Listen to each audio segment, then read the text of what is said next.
Okay, guys, time to talk about Days of Future Past, and wow, that movie was amazing, let me tell you. I originally thought going into this movie that this movie was going to involve the original cast a lot more, have tons of action going on in the future, and that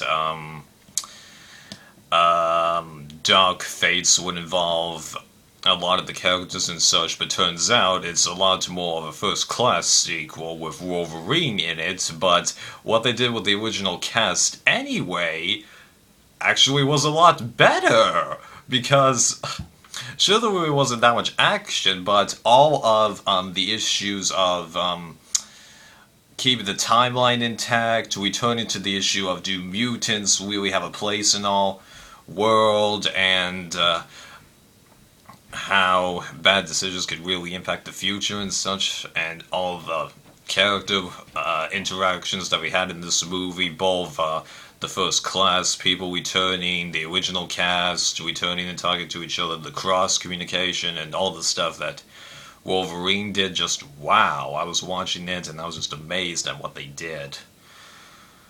I gotta tell you, I never really looked at the clock while I was watching the movie, to tell you the truth. I was just that engaged. That's something that doesn't happen too often these days. Whew.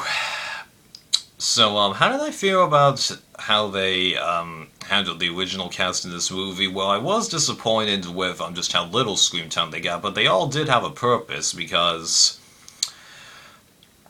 due to the fact that Patrick Stewart and Ian McClellan, I can never remember his last name, are working together, it makes us focus on James McCovey and the guy from Shame a lot more. And it was nice to see Storm come back, even though she really doesn't do that much. And then there's Iceman, except now he's a lot more grown up. And I do like that mature side of him, even though, like with X2 and X3, he barely gets shown. And having Ellen Page's character, Kitty, a little more sure of herself, and now that they finally have a permanent actor for her, because that's something I didn't notice from the original trilogy. There's a different person that plays Kitty in each movie. Didn't notice that, but yeah, she's showing a little bit more mature side and new abilities. That's pretty interesting. Although I don't know too much about her comic book counterparts, so I can't really comment on it more than that, but yeah, what they did with them was good, showing them a nice mature side, and I'm glad that they brought them back. And based on how the movie ended, it ends pretty much everybody on a nice note. I'll discuss the ending towards the end of this, trust me. And then how they changed what happened to the first class group of people. Well, it does make sense because when I was watching First Class, there was a little bit of how the heck are we coming up with all of these new characters? I mean, like, it stands to reason, obviously, if you're going to make a prequel, you have to introduce new characters. But the problem is, if you're really going to move on with this particular group of people, how are you going to fit them in relation to the original trilogy? Well, simple. A lot of them were killed off due to bad actions. So that was clever handling of Banshee and a couple of the others. And I gotta admit, when I first learned that she died, I went, ooh, because she was just a good, I don't want to use the word feisty, but determined female, even though obviously the characterization of Mystique in First Class was very good also, and even better in this movie, because I gotta admit, in many ways you wouldn't have known that it's a different actor playing Mystique, because this girl, I think her name's Jennifer Lawrence, actually, maybe I could be wrong, that's whatever her name is, she does such a good job that, in many ways, she blends in right with the other woman. Good job. So, so I realized that I haven't really talked about anything other than just like how I thought of each character and how they fit into the movie. So how did they do in all the discussions with each other? That was great because even though this film series has touched upon all these interactions before, especially the Xavier, Magneto, and Xavier and Wolverine storylines. Just they changed it differently here because for once we finally feel that Magneto and Xavier are like at the same platform. Both of them have gradually been losing stuff that they hold dear, but also realize that they aren't complete enemies after all, although that's because Wolverine changed events, obviously.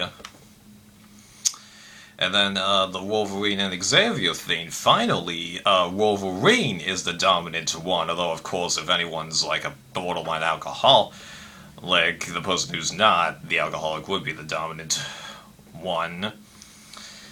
And it is nice to see a more vulnerable side to Xavier, because Patrick Stewart, he doesn't carry vulnerability, but it is possible for him to be outsmarted. But James McAvoy, because he's a lot younger, he does present that vulnerability that Magneto doesn't have, even though he does possess a little bit of it. Although that's more of making rash judgments, although I don't totally blame him for going after Mystique, because in many ways doesn't make sense rather than kill the person that will directly affect the future, kill the person that would have killed the person that directly affected the future.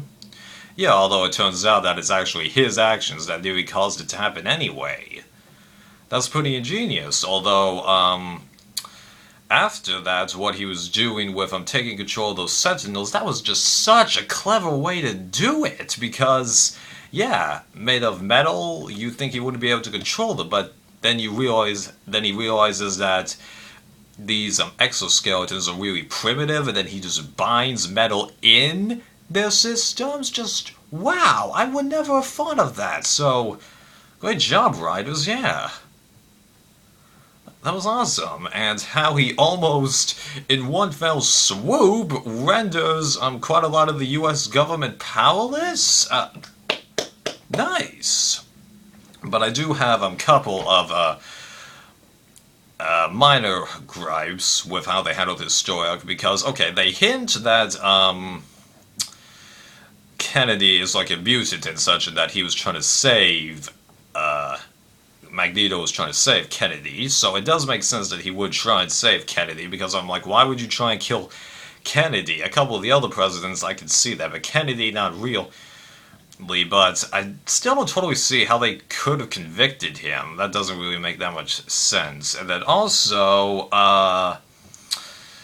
even though you were after Mystique, given how much you're holding the U.S. government hostage, I would think that would actually further the course of the government turning against the mutants' law. Now, obviously, at the end, he does somewhat change his mind, but I don't know.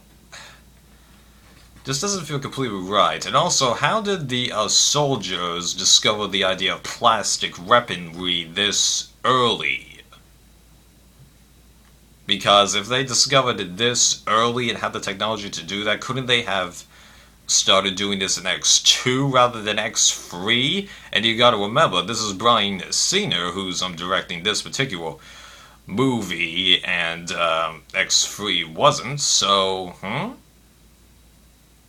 But then again, of course, as the ending revealed, this is his way of actually correcting the franchise. More on that later.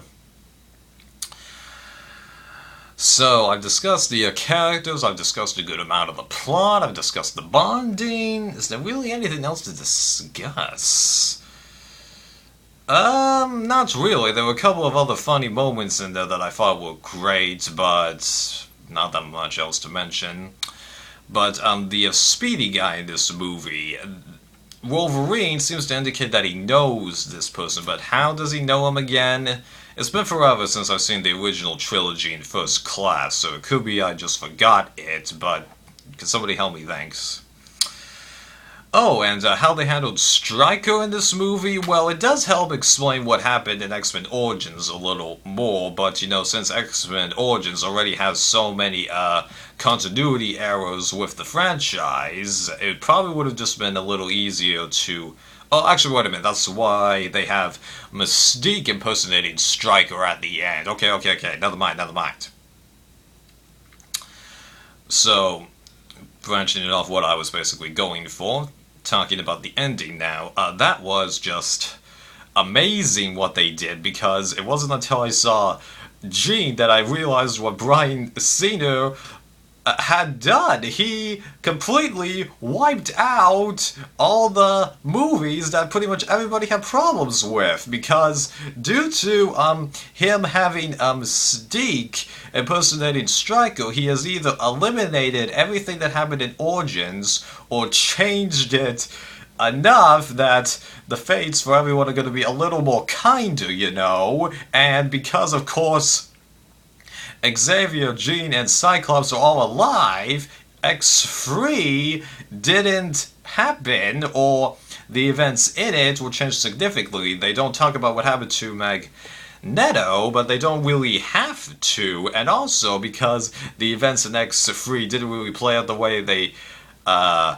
happened in the actual movie of X3, that means that the events of the Wolverine changed also, because now Wolverine's not going to be as darn depressed in that movie. So even if he still travels to Japan for whatever reason, or he gets the message from the soldier he saved, if it did, he still saved the soldier. Actually, wait a minute, he had to have, because this movie takes place in 73, and then now, and he saved the soldier in World War II, so even that's been partially corrected somewhat. So just, wow, every movie that we had a problem with has either been corrected or completely wiped off the map, whatever you choose. So, amazing, even though I never really minded X3, although I didn't care for the solo Wolverine movies at all, that's why I don't own them, so just,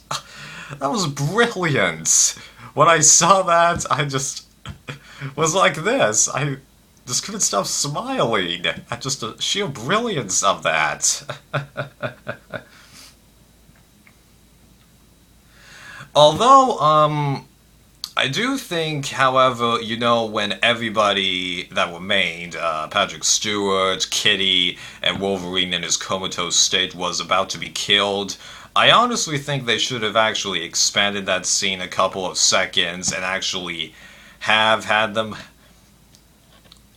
basically die, but then have the future switch. I don't know why, I just think it would have been better, like have the current timeline go as dark as it possibly could, but have it still be saved. I mean, like, I know that they kind of have to still be alive in order for the future to change, but Oh yeah, and on the topic of the future changing, I know that pretty much every movie that involves a character traveling back tackles consequences of actions a little bit differently, but don't you think with every individual action that happened differently, something in the present should have been changing also gradually as it goes along? Unless, of course, all the individual actions that changed didn't ultimately affect it that much, especially since the good guys were trying to correct those things as they go, so, So, I'll admit, this video probably was a lot of, like, random thoughts, but it's just where I, am with this movie. I like this movie. A lot of people out there did. You probably could have guessed what I would have said anyway. So, as of right now, I'm actually going to go the cheap out way and just say 5 for right now. Oh, and what about that post-credits scene? I really don't have any comment. It's just obviously a bit of a teaser for X-Men Apocalypse, which is going to involve the First Class group of people know, but I'm not complaining about. That's because, in many ways, there really isn't anywhere else for